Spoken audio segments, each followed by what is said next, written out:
spend all this time to get the phone to ring, and once that happens, there's nobody there on the other line to answer their phone call. I had experience last summer where I needed a lawn mowed, and I called every place I could find for somebody to come mow a lawn, and I could never get a hold of anybody, never get a call back. People are spending all this time and money to get the phone to ring, and they don't have a good conversion process set up to get that. In lead conversion, we want to have a qualification process. Does this person fit into our ideal client? Do we want to work with them? Are they going to pay their bill if we do the work for them? Finding out if they qualify for that. Once they do that, we want to move them to some type of presentation, some type of sales presentation or a structure where we have control over the environment, that we can get that, we can predict our closing rates.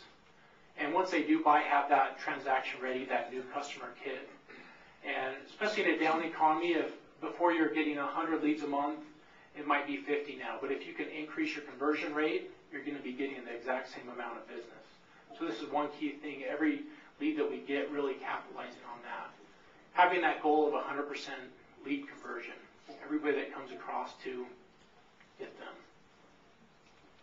Harness the internet. This is one a lot of people we know a lot about. We're on the internet. Some people it confuses a lot. Other people have a good grasp on it. New research shows that 77% of adults are using the internet when they're shopping locally for products and services. Wow, that's a big number. Really opened my eyes. That's up 10% from the last time they did this survey. So it's an increasing number. Really need to harness the internet. So what are some ways that we can harness the internet? Content-rich websites, blogs, getting into social medias, RSS alerts, social search, local, search engine optimization, email marketing, pay-per-click advertising. It's not just for prospects and clients. I was working with a client, and they're looking to get into grocery stores. They had a product. And before the stores would take them, they needed some liability insurance. So they went to apply for liability insurance. They got denied liability insurance because of their website. Their website had some glitches, and the company would not insure their product just because of the way their website looked. Took them some time. They redesigned their website. They added a blog. They started getting content. A year later, a distributor out of Canada found their blog, made some calls, and now they're going to be distributing their product all through Canada in their stores. What a huge difference from getting denied, being able to get liability insurance, to now being able to open up a whole new country to sell your products and services. So having those in place.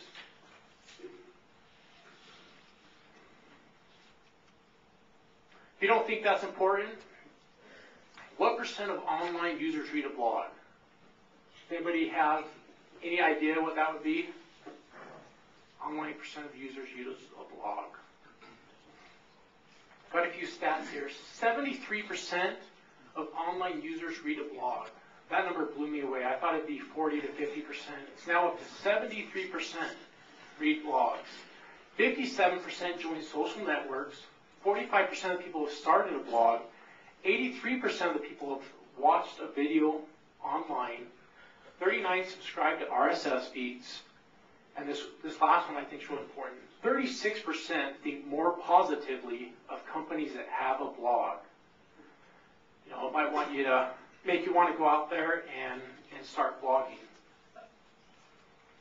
So with blogging and other social medias, it can be kind of confusing where you begin. There's so many different things to do on that.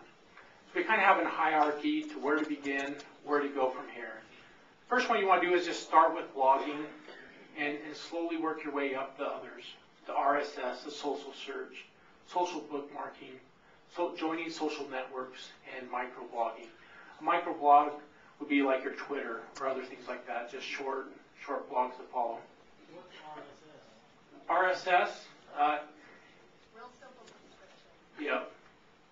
Pretty much on websites, instead of, if there's 5 websites that I would like information every time they update it, instead of having to go to all of those websites every day, if I subscribe to the RSS, it goes to like a Google Reader.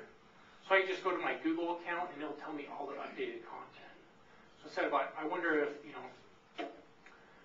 Troy updated his blog today. You don't really necessarily have to go to my website. If you subscribe, it'll let you know pretty much an easier way you can monitor 20 to 30 websites in one location.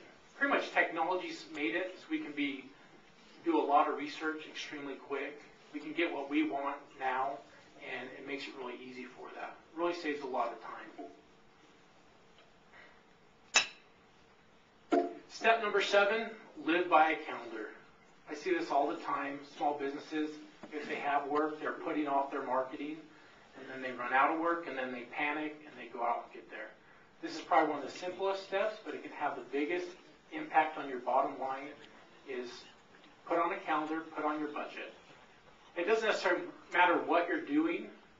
If you're using even a medium, whether it's TV, radio, internet, or print, if you have a calendar laid out, what I'm going to do this year, and you go to one of them, I'm pretty sure you can get a pretty big discount by using them for a longer-term contract instead of just a one-time event. I don't have any work, let me hurry and use your thing, you're going to be paying more. For those people that actually plan out their things, they're going to be getting cheaper rates and getting a bigger bang for their buck with that consistency. I had a client just every Friday, they scheduled some time, sent out thank you notes to clients, wrote some letters, and it made a huge impact on their bottom line. Just scheduling that 2 hours to write thank you notes and do those things. The window of opportunity. Some people see the window of opportunity and they want to run and jump out of it because times are bad right now. But out there right now, it really is. There's a lot of opportunities for the people that reinvent themselves. Right now, there's time with people not being as busy to go out there and build relationships with those people that 2 years ago were too busy even to give you the time of day or talk to. Now's the time you can go out there and build those relationships and go out there and apply these principles. If you just take one thing that you learned from today, go out and do it. Put things into action and put a little duct tape on your business, and it can make a huge difference on your bottom line. These little packs in the center of the table, there's a strip of duct tape in there. Go back to your business, put a little duct tape on it, and you can prosper in the recession.